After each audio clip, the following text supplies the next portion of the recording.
Suspense. Tonight, Roma Wines bring you Robert Taylor in The House in Cypress Canyon, a suspense play produced, edited, and directed for Roma Wines by William Spear. Suspense, radio's outstanding theater of thrills, is presented for your enjoyment by Roma Wines. That's R-O-M-A, Roma Wines.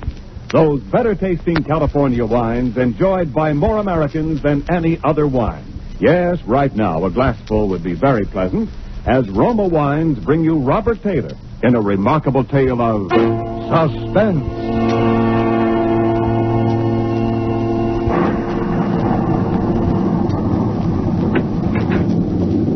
Merry Christmas, Jerry. How's the real estate business? Kind of early with your greeting, aren't you, Sam? Well, I got to get them in sometime. I may not see you again until next Christmas. If this real estate racket gets any crazy, I'll be dead by next Christmas. I'm glad you could get up here, though, Sam. What's on your mind, Jerry? You'll probably shoot me when you hear it, Sam, because I'm probably nuts. But doggone it, you're a detective and you're my pal, and I just had to tell somebody. Well, you sound like it's serious. That's just it. I don't know what it is, Sam, but... Now, listen, you know we're agents for a group of houses up in Cypress Canyon. Mm-hmm. Those places that were started before the war, never got finished. Oh, yeah. All they got in were the foundations, just concrete and a couple of beams. Well, they've been finished now. In fact, I'm putting up the for rent on the last of them today. Well, what do you want? Police protection from the mob? Listen, Sam, this house that I'm talking about, it's got a number now, 2256. But before, when the men went back to work on it about 3 months ago, well, they just started when the foreman on the job brought me a shoebox that he'd found up on a beam. And this box had what do you call it, a manuscript in it, a story kind of, all written out. Yeah. Well, he gave me the thing. I read it. I didn't think much about it. I put it in my desk. But the other day, when I happened to drive by there, I saw the number on the house and what the house looked like. I thought of this manuscript. Well, I don't like it. That's all. There's something funny about it. What's funny about it? Well, mind you, this thing was found in an unfinished house in Cypress Canyon. House that was only just started building. All right. Well, listen, Sam, I want to read it to you if you got the time, and you'll see what I mean. All right, shoot. Now, here's how it begins. To whom it may concern, my reasons for setting down on paper what follows here will be abundantly clear to anyone into whose possession it may fall. First, let me say that I'm a very ordinary person. My name is James A. Woods. I'm 35 years old. By profession, a chemical engineer. My wife, Ellen, was a school teacher when I met and married her in Indiana 7 years ago. There's nothing in the past life of either one of us to suggest remotely any cause or reason for the dreadful thing that has invaded our lives. Our married life has been in no way different from that of millions of other average, reasonably happy, and congenial families. 3 months ago, I was ordered by my firm to take charge of a rather minor project in Los Angeles, Hollywood to be exact. The order was a sudden one. There'd been no time to secure accommodations, and conditions being what they are, the inevitable result was that until day before yesterday, we'd been living in the cramped quarters of one of those characteristic California motels. Needless to say, most of our spare time had been devoted to a search for something more permanent and comfortable, but the fruits of these efforts had been, financially and in every other way, a geometrical progression of discouragement. Until last Saturday afternoon, only 4 days before Christmas. We were driving into town on our way to a movie when Ellen saw it. Jim, look. What? That sign in front of that real estate office. Oh, yeah. But don't you see what it says? For rent, furnished, 2-bedroom house, close in, immediate occupancy. Yeah, uh-huh. How's you going to stop? Oh, Ellen, you know a sign like that. It means right out in plain sight in front of a real estate office. Oh, yeah, but Jim... Either they want $600 a month... We'll never know until we ask. Well, if it's any good at all, there are probably 50 people fighting for it right back there now. Well, honey, there's no harm in trying now, is there? You really want to go back? Oh, it's probably foolish, but what can we lose? Okay. Oh, darling, come on, cheer up. How do you know? Maybe our luck's changed. Maybe fate's going to give us a nice new house for a Christmas present.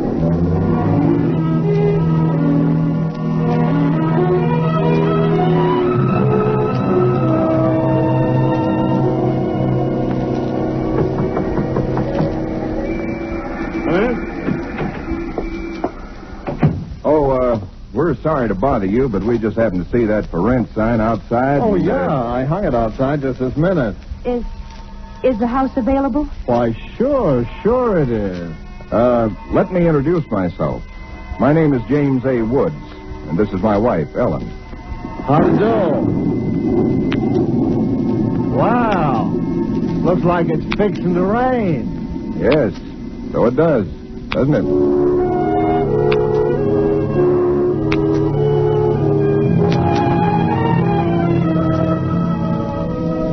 Well, it was one of those things. The real estate agent had just been authorized to rent the place by mail that morning, and he'd hardly had time to look at it himself and put up his sign when we drove up. It was just an ordinary little California house about halfway up Cypress Canyon, number 2256. Just an ordinary, undistinguished little house. The agent didn't know much about it. Construction on it had been stopped by the war, and it had just been completed and furnished lately. Been vacant while somebody's estate was being settled, and now it was owned by a bank in Sacramento. Of course, we didn't Got care the about key it. in the mail along with the authorization to rent. Only one there is, because you can have duplicates made. It seems to stick a little. Oh, no, there it is. It doesn't sound as though that door had ever been opened. Well, a little oil on the hinges will fix that all right. Oh, sure. Now, here's your living room. Furniture's a little dusty, of course. You got to expect that. It's good furniture, though, you see? Benson Brothers. Yes, Now, over here's a little den. Panel, you see? Radio, fireplace. Really a very attractive little room, particularly for a man. Yeah. Now, the bedroom's off the living room here. Everything's all on one floor, you understand? It's quite nice, I think. Yes. You can see you get the morning sun here. There's a view of the canyon through these front windows. You got cross country. That's about all there was to it. It wasn't the best place in the world. It was small and badly built, but what would you have done? We took it with as little inspection as that. It was the Saturday before Christmas. And the very same evening, we were struggling up the steps from the road with suitcases and boxes and armloads of clothes and all the endless bric-a-brac that people collect and never know they have until they move. Ellen began unpacking, and I began moving things around and taking the worst of the pictures off the wall, doing all the little things that everybody does when they move into a new place and try to give it something in their own Don't be personal. such a sourpuss. You know, it's a roof over our heads for Christmas. That's more than we ever thought we'd get, isn't it? Now, what in the world are we going to do with those two pictures? Why don't we just leave them where they are? Jim, we can't. They're too awful. Well, all right, put them in the closet then. I can't. Both the closets are jammed full. No, I mean the other one in the little alcove off the den. At least there's a door there. I suppose it's a closet. I don't know. That isn't a commentary on the housing problem, huh? A woman moving into a house without even knowing where all the closets are. Take the pictures down, will you, honey? Bring them in here. Okay. Oh, I guess you'll have to help me with this door. I can't get it open. Let me see. Well, of course you can't, silly. It's locked. Where are those keys we found on the desk? Oh, here they are. No, not this one. Sure, this one won't work. Well, feels like an awful solid door for a closet. Oh, and that's one solid door in the house. Well, this one won't do it either. Well, we'll just have to get a locksmith up here on Monday. I'll put the pictures behind the desk, okay? Yeah, all right. Jim, if you could just help me move this armchair, huh? Oh, Ellen, will you let it go until tomorrow? You know what time it is? Oh, but, honey, I'd like to get the place looking just a Yeah, little but it's bit. almost midnight. In fact, it's exactly... What was that? Tomcat, I guess, out in the brush somewhere. Sounded near. Hope that doesn't go on all night. Well, there's much we can do about it. Come on, Ellen. I'm dead tired. All right, Jim. Where'd you put the toothpaste, honey? Right in the medicine cabinet. Oh, yeah. Jim, we ought to get some firewood tomorrow. You know, a fire in that living room would make all the difference in the world. Dad, Sunday. Well, Monday then. Jim, I think red curtains are what we need, don't you? Mm-hmm. You know, just at least for the living room. Anyway, the ones in there now have just got to come down. Yeah, I suppose they do. What do you think of red? Well, I guess it's all... Jim. It's some tomcat.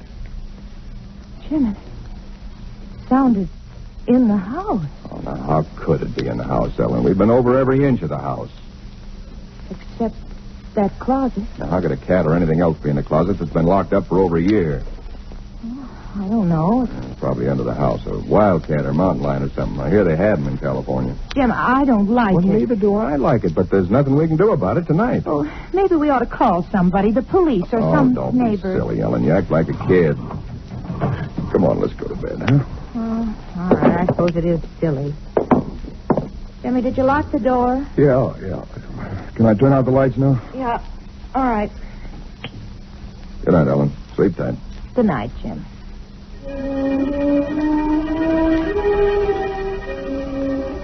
I don't know what time it was, perhaps an hour, perhaps only a half hour later. My mind was in that hazy borderland between sleep and a dream that's still part of consciousness. Then I was awake.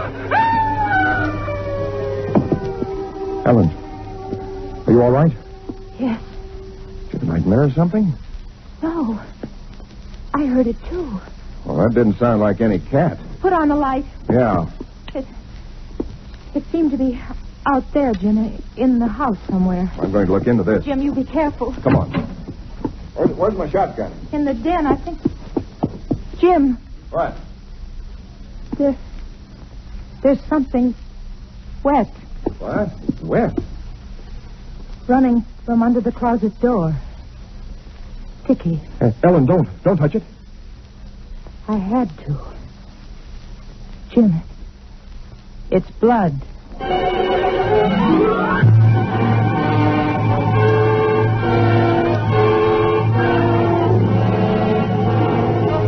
For Suspense, Roma Wines are bringing you Robert Taylor in The House in Cypress Canyon. Roma Wines' presentation tonight in radio's outstanding theater of thrills, Suspense.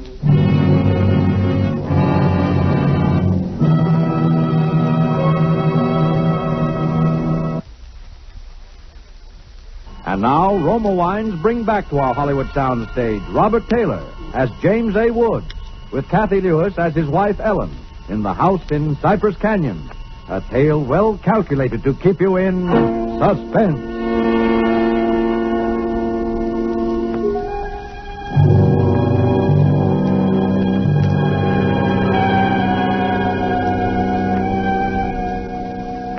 It cannot be too difficult to understand from the foregoing why I've taken the pains to set down in writing the events related here. To find in one's newly rented house a closet which cannot be opened is in itself certainly no great cause for alarm. But to be awakened in the stillness of the night by unearthly cries within that house, to find oozing from under that closet door something that is unquestionably blood, that's another matter. Perhaps others might have been braver than we. Suffice it only to say that we got out of the house in something very close to a panic, and only returned when we had the moral support of two stalwart Los Angeles policemen. You just moved in here, you say? That's right, officer. You can see we're still unpacking. And the place has been empty right along before that? Yeah, I don't know much about that part of it. You could check all that with the real estate agent, though. Well, where is this closet? Oh, it's right in here, officer. And the blood is... Where? Where's the blood? Jim? Officer, I swear to you, there was blood on the floor less than an hour ago. I saw it. Uh-huh. It was running out from under that door. We heard that noise, and we got up, and then we saw it. The door was locked. Locked, huh? Oh, no. Well, it seems to be all right now. Hey, you folks aren't trying to be funny, are you?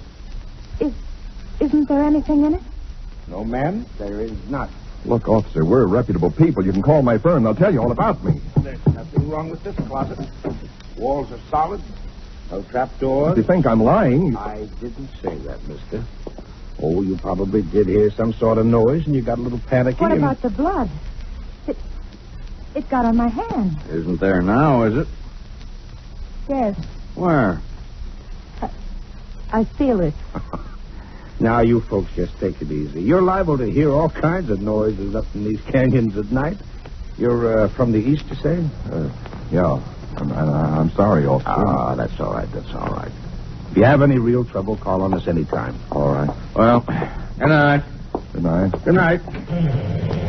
Hey, you ought to have this door fixed.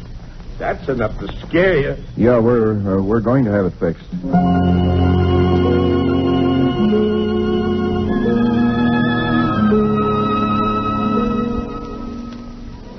We didn't say much about it after that. There wasn't much that could be said. The next day, I went down to a lot and bought a little Christmas tree and some trimmings, and we tried to pretend we were cheerful, but there was an uneasiness between us that had never been there before. Ellen seemed tired and listless. Several times during the day, I noticed her washing her hands with a brush, scrubbing the one that had touched the blood. That night, we each took a sleeping pill and went to bed.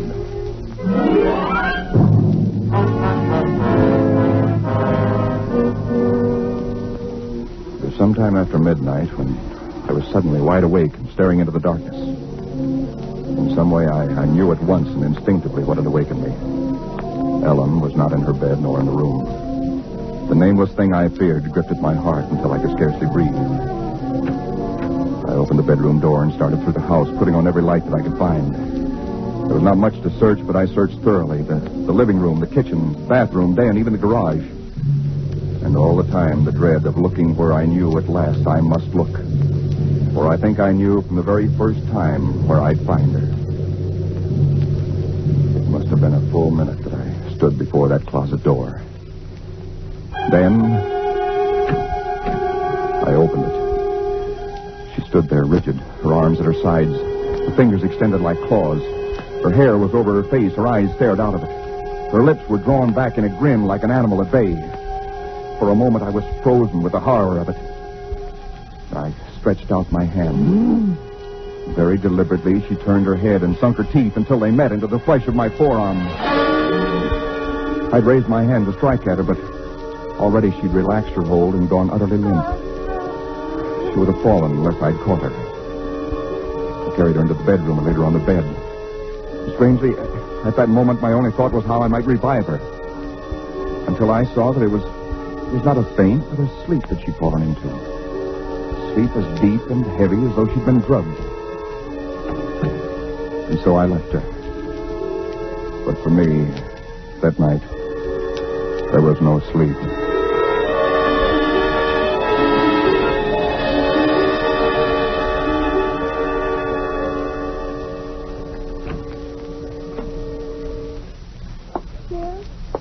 Yes, Ellen? What are you doing up so early? Oh, I got a little restless. Went out to make some coffee. Oh. Oh, I had the most wonderful sleep. And I feel so rested. Do you? Mm-hmm. Jim. What? What's the matter with your arm? Oh, I just heard it. Oh, honey, it's terribly swollen. Let me see it. No, it's all right, Ellen. Oh, it isn't all right. You've got to see Dr. Wesley right away. Sure, I will. No, now, you promised me, Jim, that you'll go the first thing this morning. How did it happen? Oh, there was a dog. Dog? Yeah, I heard him trying to chew through the screen door. I went out to chase him away, and he bit me. Well, was all that racket and I didn't even wake up? No, Ellen, you didn't even wake up.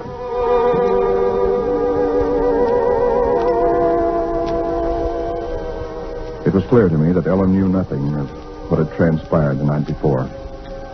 I went to my office that morning and made a pretense of going over routine business, if only to restore my mind to some semblance of calm by the sight and sound of common, familiar things. Pain in my arm had become a persistent, dull throbbing. I made a late appointment with Dr. Wesley. He treated my arm with something of an arched eyebrow, and he said, Well, I've never seen anything quite like it before. That is, such a rapid onset of infection.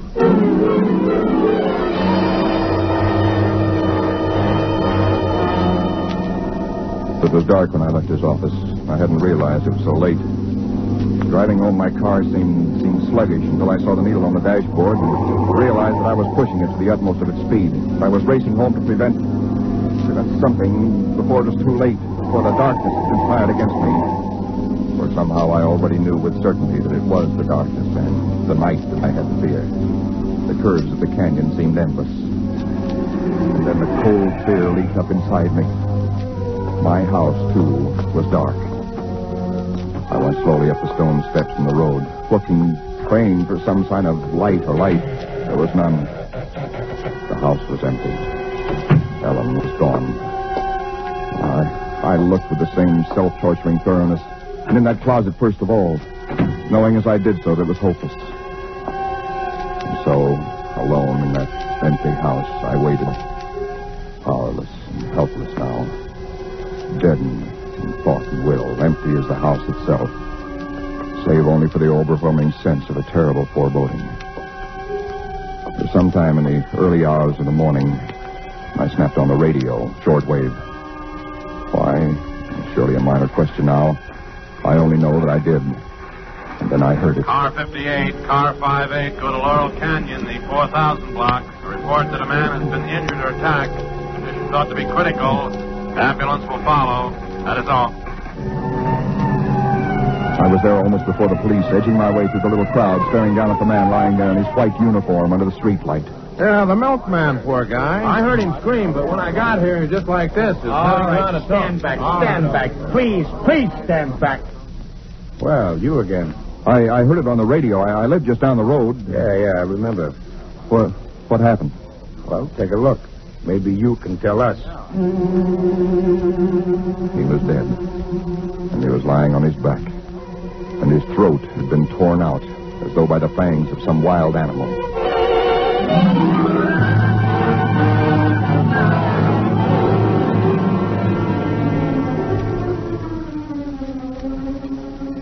It is now Christmas Eve, or rather Christmas morning, for it's a little after midnight. I've been waiting here in the stillness of this empty house for nearly 24 hours, waiting for the end. Already once tonight I've heard that dreadful wailing cry somewhere in the hills. I've nailed up the closet door, but that I know is childish, useless. My arm is horribly swollen and turning black, but that's nothing. It's another end that I foresee, as surely as other men foresee the rising of the sun. I hear the cry again. It's nearer now. I shall leave these notes in a sealed envelope and put it in a shoebox, in the hope that someone will give credence to these dark and terrible events, if indeed such nameless horrors can ever yield to mortal understanding. As for myself, I feel no longer any fear or even sorrow. Only a desire that the end and the thing that I must do may come soon. And it will be soon, I know. Yes. For there is someone at the door.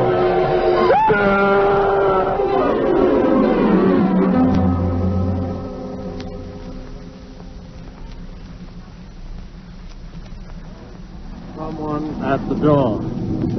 Huh. What do you make of it, Sam? It's quite a yarn. But what of it? That's what I thought. Now, listen, that's not quite all of it. Huh? Clip to it's a newspaper clipping. Listen. Hollywood, December the 26th.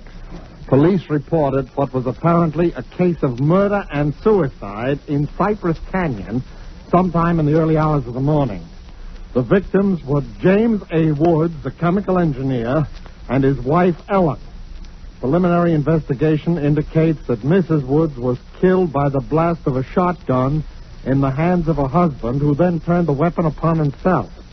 That she fought desperately for her life, however, was evidenced by the disorder of the room and the severe lacerations inflicted upon her husband about the neck and arms. This is the second tragedy to be reported in Cypress Canyon within 24 hours, the other being the unexplained death of Frank Polanski, a milkman. Well, no such murders or whatever they were ever occurred, if that's what's worrying. The clipping, well, you have those things printed up, you know. No, it's not that, Sam. That story was found in an unfinished house in Cypress Canyon. No number, no nothing, just a framework. Uh-huh. Now that house is finished. When I drove by it today, but that's what stopped me, Sam, because it all fits. Now that it's finished, it is the house in the story, the same construction, the same vines and creepers on the lawn, even the same number. So what, a guy who knows roughly what this house is going to be like writes a yarn and loses it or something? Did he know the place was going to be listed for rental today, the Saturday before Christmas? Oh, Jerry, coincidence. Two bits you find the guy next door is a ghost story writer or something, and he's been wondering for a year what happened to that thing he wrote. Okay, coincidence. Well, I'm sorry I bothered you. Don't be silly. I liked it. It's a good yarn. That the for rent sign you were talking about? Oh, yeah. I'm going to put it up outside now. Uh-huh. Well, so long, Jerry, and Merry Christmas again. Well, thanks, Sam. I guess I was kind of silly, all right. Listen, when a guy named, whatever it is, Woods, with a wife named Ellen comes in to rent that place from you, then you can start worrying. Yeah. Well, so long, Sam. So long, Jerry. Come in. Oh, we're sorry to bother you, but we just happened to see that for rent sign outside. Well, yeah, I hung it out just this minute. Is the house available? Oh, sure it is. Let me introduce myself. My name is James A. Woods, and this is my wife, Ellen. How do? Wow. Looks like it's fixing to... Right? Yes, it does, doesn't it?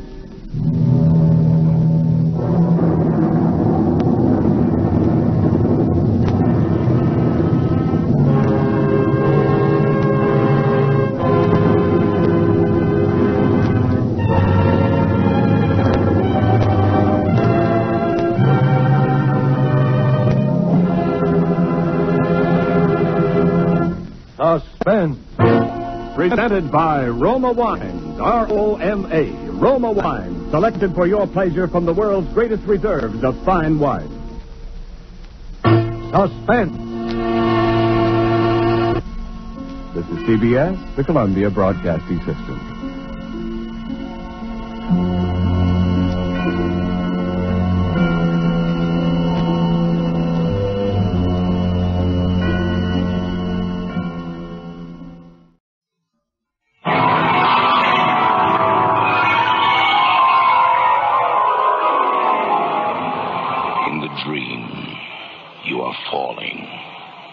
Lost in the listening distance as dark locks in.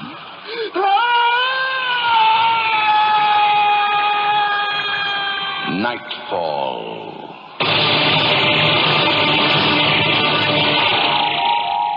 Good evening. Tonight, and almost as usual, we'll be taking you out to a nice little place in the country. Of course, we can't promise that you'll know where you really are, even after you've arrived. The play, a first for Nightfall by Randy Brown, is called The Porch Light.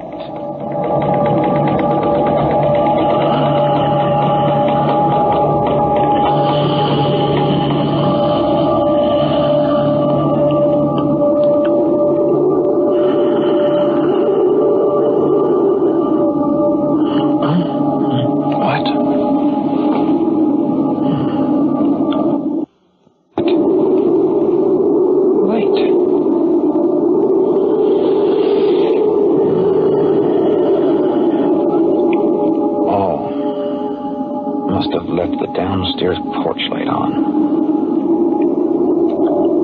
What time is it? God, 3 o'clock in the morning. Wait a minute. I turned that light off before I came upstairs. Maybe Carol... No. She was already here in bed. I know I turned it off. Strange. Damn it. Now I won't get back to sleep until I turn that thing off.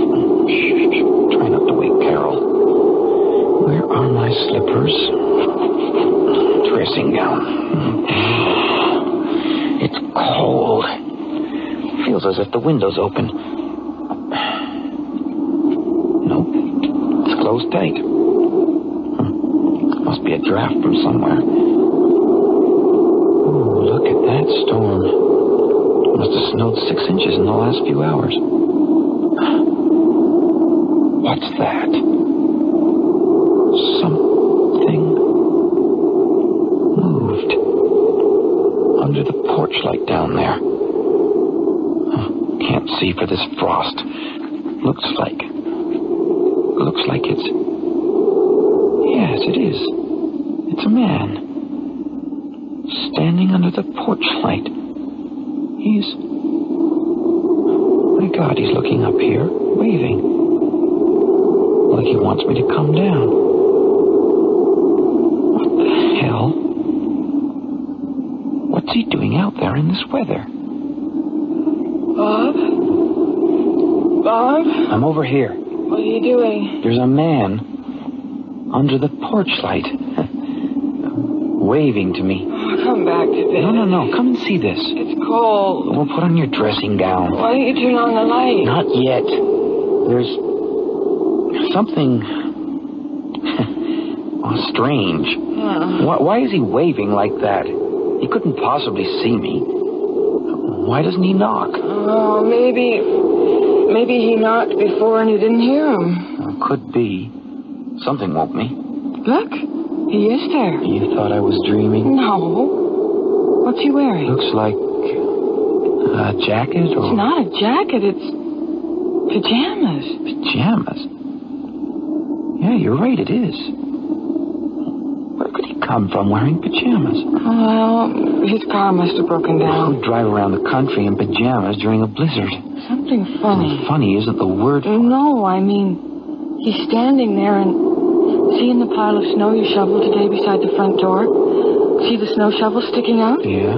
See the shadow of it? Well, he's standing right beside it and he's not throwing a shadow. Oh, Carol, I mean, well, it's hard to see with all that snow blowing down there. But, well, it must be a trick of the light or something. Anyway, I guess I'd better let him in before he freezes. Look at him waving like that. How could he even know we're home, let alone at this window? Oh, he knows we're here all right. Car's in the driveway, the porch light's on. Why'd you leave the porch light on? Well, I could swear Oh, never mind. I'd better get down there. You still can't see a shadow. Yes, well, you're right. It is weird. I don't understand. Anyway, better go. Wonder who he is. Don't know, but we'll find out. Wait. Bob, I'm coming with you.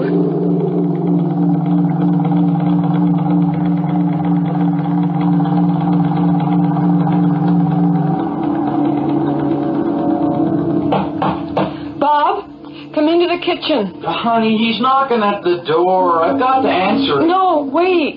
Come in here for a sec. Look, Carol, the poor guy's freezing out there, and Bob, something's wrong. Look, he probably just needs to use the phone. I want you to be careful. What's the matter? That man, I think there's something strange. Here. Take this with you in case. A knife? Are you really so scared you want me to greet this guy with a knife in my hand? Just in case. Listen. Look, he's knocking. I'll be careful. It's only one guy, and he must be half frozen. I don't think I need it. But leave the knife on the counter. Bob, I mean it. I don't think you should let him in unless there's somebody else here. Somebody else? Like who, for instance? Santa Claus? Call the police. Honey, you're too used to Toronto. We're living in the country now. The OPP is 20 miles away. Look, trust me, will you? I trust you. It's him, right? Yes. Well, don't worry. I'll be careful. You wait here. You can see the front door. If he tries anything at all, phone the cops. Oh, I don't like this. Hang on. I'm coming. Hang on to your hat. I'll be right with you, my friend. Right with you. Hello,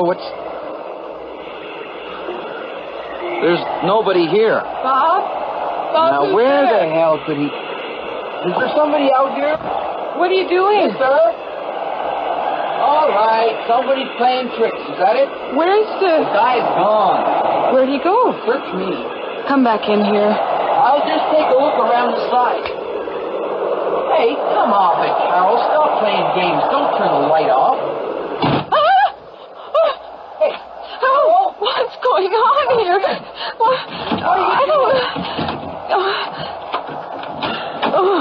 Well, thanks a lot. What'd you lock me out for? Are you idea of a joke or something? Bob, I didn't touch it. I didn't. It slammed and locked by itself. Sure. Okay, sure. Maybe the wind caught it, but you must have turned out the light. I didn't, I swear. Oh, come on, I don't believe you, Carol. I swear to God I was standing right behind you, and the light went off, and the door slammed, and I saw the lock turn by itself. Well, sure, okay, whatever you say, except that happens to be a deadbolt. You have to turn it yourself. I didn't touch it or the porch light either. Impossible. Watch. See? It won't move by itself, and the light doesn't move by itself either. I am not lying. Okay, you're not lying. The thing is, where's that guy? I can't figure it. Hey, hold on a second. Where are his footprints? Right there. No, those are mine. What's going on? There aren't any footprints leading away. None at all except mine. What is going on? Now, you stay here, honey. I'm going to take another look. No, don't go out there again. Hold the door this time. And leave the light alone. Bob, get in here. Look. See? I'm standing right where he was. No footprints. And look at my shadow. It's huge. We couldn't have missed it. Even from upstairs. You're crazy going out there. Cold. I'm freezing. I told you not to. I know. I heard you. This is really strange. What do we do now? Carol. What? Did you... What? Did you really not? What? Did you really not turn off the light, or... No. Hey, you're shaking. Come here. Oh, Bob, I'm scared. Take it easy. Don't worry, all right? That's the main thing. Come on now, brighten up. What are we going to do? Well, the first thing we're going to do is take a real good look around. Look around? Come on now, open your eyes. Bob, I can't. I want to go back to bed. And leave me? No, I want you with me. Sure. We'll do that, but first we've got to. Come on now, stop shaking. I'm freezing. Me too. And we'll feel better once we start to move. And first, I want to check the living room and then the dining room. Come on now. Are you coming?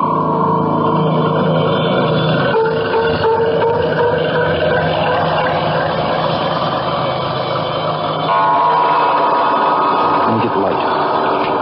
There, that's better. Bob, that man, who could he have been? What could he have been is more like it. I don't even want to think about...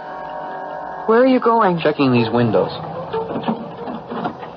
Nope, all locked. And so are the ones in the dining room. See, there's nothing to worry about. The whole house is locked up tight. Why are you checking the windows? You don't think... What? Do you think he might try breaking in? I don't know, maybe. Oh, God, I think I'm going to be sick. Hey, Carol, relax. Just relax, okay? Everything's locked up tight. Nobody could get in. There's nothing to worry about. No, Bob. Look, why don't we just go into the kitchen and get some coffee?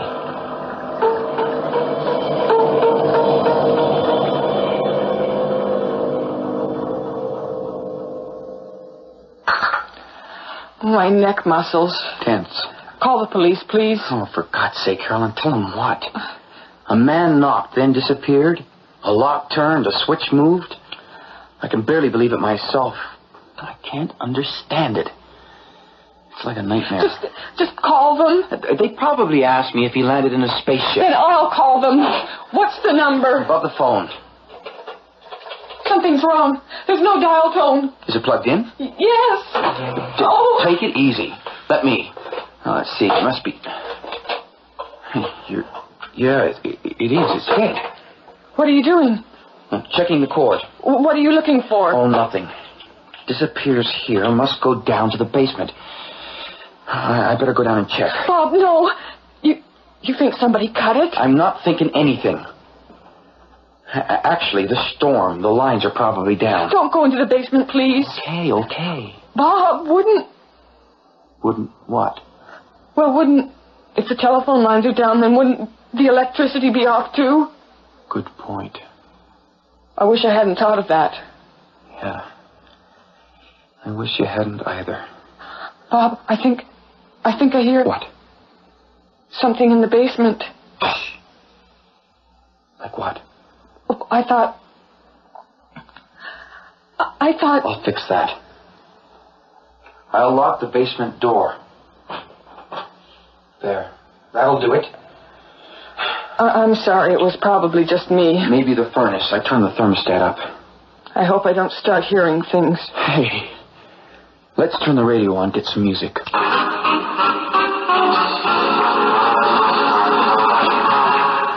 That was Ray Whitaker and his big band for your enjoyment at 3:11 in the morning. Well, I guess it's time for our late night weather report. Up to the minute weather from your local station, CKQE, serving the whole Huntsville region. And as all of you who are up right now at this time of the morning know, there's a bad storm out there. But that's what January is like. I guess we just have to love it, or we go to Florida. That's not a bad idea. Anyway, the main highways are blocked at the moment because of heavy drifting, but we've been assured they'll be open by the morning. I guess all you people out there in the secondary roads better huddle down for a long wait before the plows get to you. Now, don't get out in your car, that is, if you can get out in the first place, and I don't think that's very likely. Now, police are warning everyone, stay off the road, so you pay attention now. We're getting the worst of it, maybe as much as 1 meter. Let's see here, 1 meter. That's 39 inches of snow. Whew, that's expected to fall in the next 24 hours. Now, don't worry, the crews are out, and everything is under control. And for a more cheerful note, tonight's hockey score in the... The police couldn't get here even if we could phone them. Nope, and we couldn't... We couldn't get out, is that what you... Yes. I wouldn't go out there with that man. Oh, why didn't we buy a house closer to town? You know why, Carol? This one was so cheap. We thought there was something wrong with it, like it was stolen or something. It was okay last summer. It's all we could afford, and we couldn't have gotten anything half as good for the price in Toronto. It was cheap even for up here. Yeah, well, now I understand about that story. What story? The story the real estate agent told me. I never heard it. I know, I forgot all about it at the time, but... But what? This tonight reminded me. Oh, God, what? Tell me. Well, it happened 10 years ago. The guy said a couple had been killed, murdered by an intruder. Here? Here in this house? Well, I never would have bought a house where... You know I never would have. That's why you... You never asked, Carol. Don't say that to me. You might as well have lied. Bob, that's... How could That's you... why we have a house at all. We couldn't have afforded it. Oh, no. Oh, where were they? Not... Killed? No, not in our room. She was found here in the kitchen, and he... This is the odd part. Stop, please. Don't tell me any more. We're selling this house, that's all I have to say, and... What's that? Footsteps. Upstairs. From our room. Sounds like steps on a wooden floor, but... Our bedroom's carpeted. Where are you going? Don't leave me. Come on.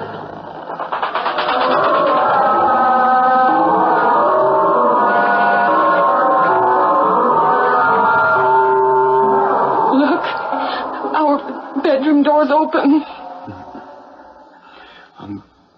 I'm going in. We've had enough of this. You don't know what he'll do. If anybody's in there, come out, okay? We don't want trouble. I'm coming in. No, Bob, please don't. Stay here, Carol. Okay, I'm coming in. I'm coming in now. I just want to talk.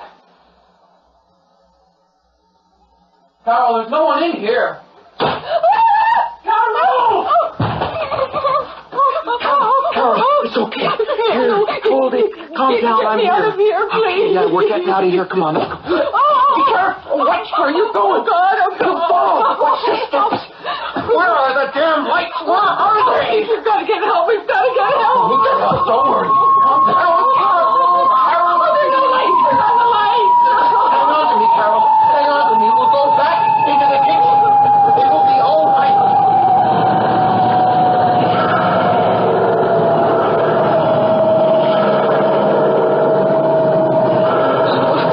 There's a chair. Sit down. You'll be all right, darling. I'll take care of you. Hang on to me, Carol. Hang on. Turn on the lights, Bob. It's so dark. They're out, honey. The lights must be down somewhere. Oh, no. We've got candles, don't we? Do you remember where the candles are? In the cupboard. Bob, won't somebody help us? Of course they will. Don't you worry. Now, which cupboard? I don't know. Below the sink, maybe. I don't know. Yeah, they are. Matches. Here. And there was light. Oh, damn draft in here like a wind. It's so cold. I'm freezing. It's the draft. Now it's blowing out the candle. There. Got it going now. That's better. Damn it.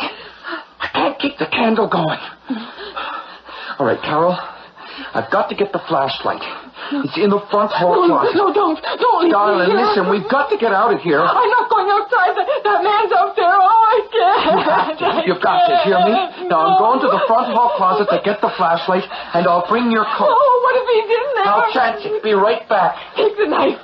Oh, okay. Where is it? On the counter. I need a light. Where? It's not there. Oh, no. What? The knife. It's stuck in the wall. Oh, how did it get there? God knows, but leave it there. No good against that. Whatever it is up there. Don't go back upstairs. I'm not. He can stay up there for all I care. He can have the whole damn house if he wants. Do you hear me? You can keep the whole damn place. Stop it. Don't worry, Carol. We're going to be all right. I'll be right back.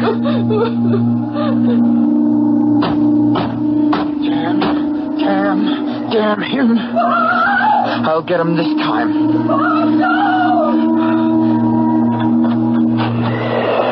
Nobody. In the porch light. It's on.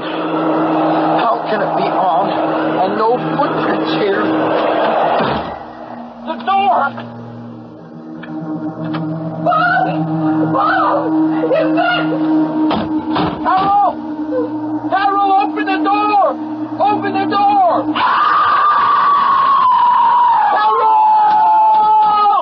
Carol, I'm locked out! Carol, my God! I gotta get in! Snow shovel!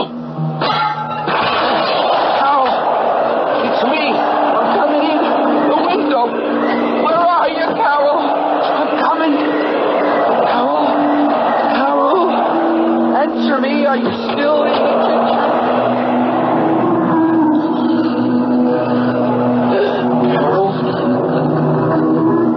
Carol, are you in here? Where are you? Jeez. Got to have some light.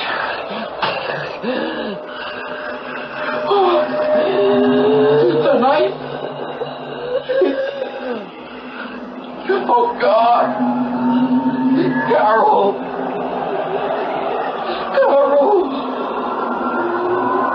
Oh, God. No.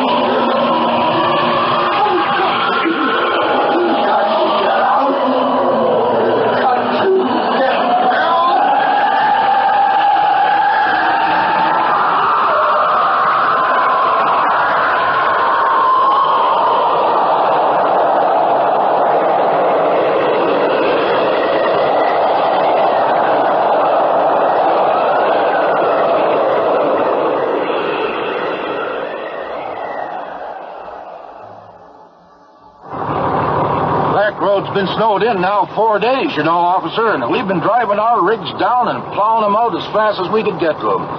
Like I was saying, this road's been blocked since the big storm. When did you see the body? Well, I was coming slow up the hill, and I saw like a stick coming out of the snow ahead. Thinking it was a tree branch, I stopped. I found him froze solid. Turns out it wasn't a branch, it was his arm sticking out. Do you know who it is? Not exactly, but I got an idea. Young couple bought the house about a mile back. Well, we'll drive down and take a look. You wait here and don't touch anything. There'll be another officer along to photograph him. Don't worry about me. I'm not going near him. Look at his face.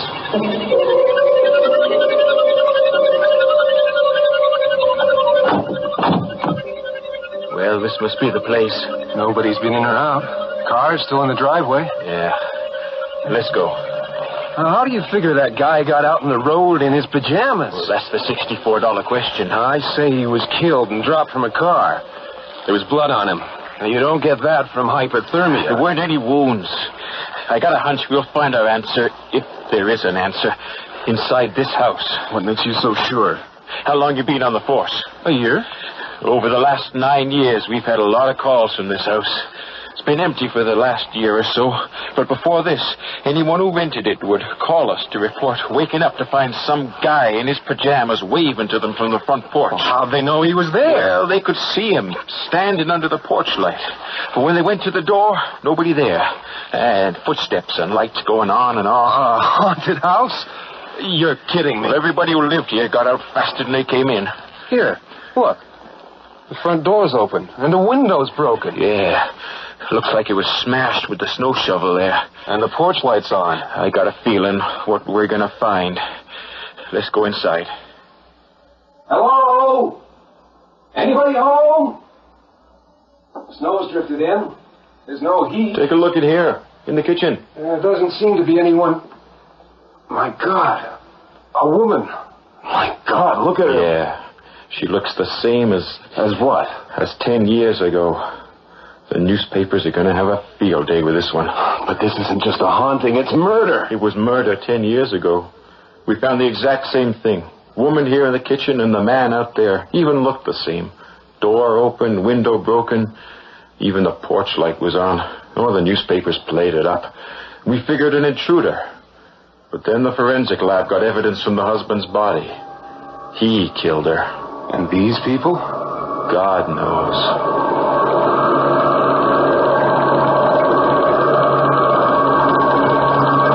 You have just heard The Porch Light by Randy Brown.